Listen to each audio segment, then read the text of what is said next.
રાજકોટ શહેરના ફનબ્લાસ્ટ ગેમ ઝોનમાં તાજેતરમાં જ આગ લાગવાની ઘટના બની હતી.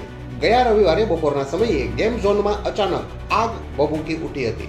જોકે સદનસીબે આ ઘટનામાં કોઈ જાનહાનિ થઈ નથી. તપાસ દરમિયાન જાણવા મળ્યું છે કે પાર્કિંગ એરિયામાં ઇલેક્ટ્રિક સ્પાર્ક થવાના કારણે આ આગ લાગી હતી. ગેમ ઝોનનો સ્ટાફ તાલીમબદ્ધ હોવાથી ફાયર બ્રિગેડની ટીમ પહોંચે તે પહેલા જ સ્ટાફે અગ્નિશામક સાધનોનો ઉપયોગ કરીને આગ પર કાબૂ મેળવી લીધો હતો. આ ઉપરાંત ઇમરજન્સી એક્ઝિટ ખુલ્લા હોવાથી તમામ મુલાકાતીઓને સુરક્ષિત રીતે બહાર કાઢી લેવામાં આવ્યા હતા.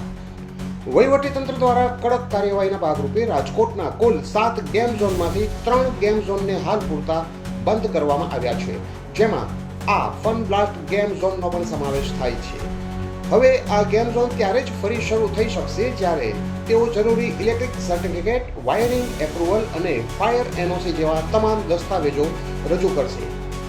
રવિવારે આપણે ફનબ્લાસ્ટ ગેમ ઝોનની અંદર નાની એવી આગ લાગવાનો બનાવ બનેલો હતો.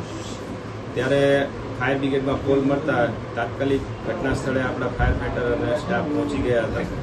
મીનવાઇલ એ દરમિયાન ત્યાંના સ્ટાફે જ આગ બુઝાવી અને જે કોઈ ત્યાં પબ્લિકના માણસો ગેમ રમવા માટે આવેલા હતા એ લોકોને તુરંત જ બહાર પણ કાઢી દીધા હતા, કારણ કે બધી જ એક્ઝિટ એ લોકોની ખુલ્લી હતી અને કોઈ મોટો બનાવ બનવા પામેલ નથી.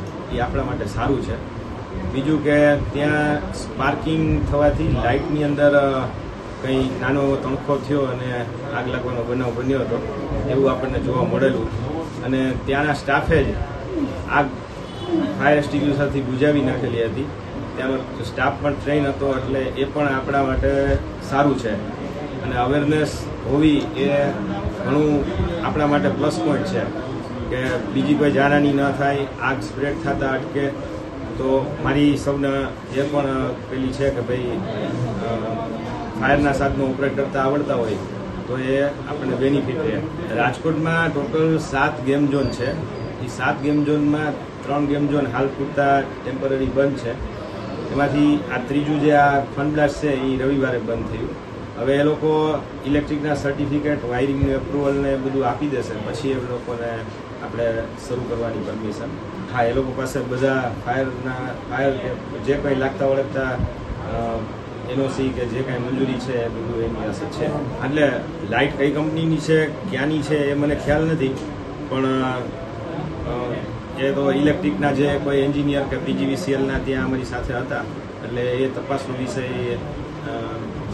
એ ડિપાર્ટમેન્ટનો છે. એટલે મારી વિનંતી છે કે એમને પાસે ચાઇનીઝ લાઇટનો ઉપયોગ કરી શકાય સાહેબ કે ન કરી શકાય? હવે એ ટેકનિકલી પીજીવીસીએલના લગત છે. એટલે ત્યાંનું સ્ટ્રક્ચર જે છે એ આખું ફ્રેમ સ્ટ્રક્ચર છે અને એમાં ટાઉન પ્લાનિંગ ડિપાર્ટમેન્ટે એમને મંજૂરી આપેલી હોય, એટલે એ પણ ટાઉન પ્લાનિંગમાંથી વધુ માહિતી આપ લઈ શકો છો. બીજું કે જે ફ્લેમેબલ મટીરિયલ કે અત્યારનું જે ટેમ્પરેચર છે, અત્યારે 40 થી 45 ડિગ્રીની વચ્ચે તાપમાન વધારે હોવાના કારણે કદાચ કંઈ બન્યું હોય તો એ મોટાભાગે ઇલેક્ટ્રિક શોર્ટ સર્કિટ કે ઓવર હીટિંગ કે એવું થતું હોય છે. એટલે એના લીધે આગ લાગેલી હોય એવું પ્રાથમિક તારણ હોઈ શકે.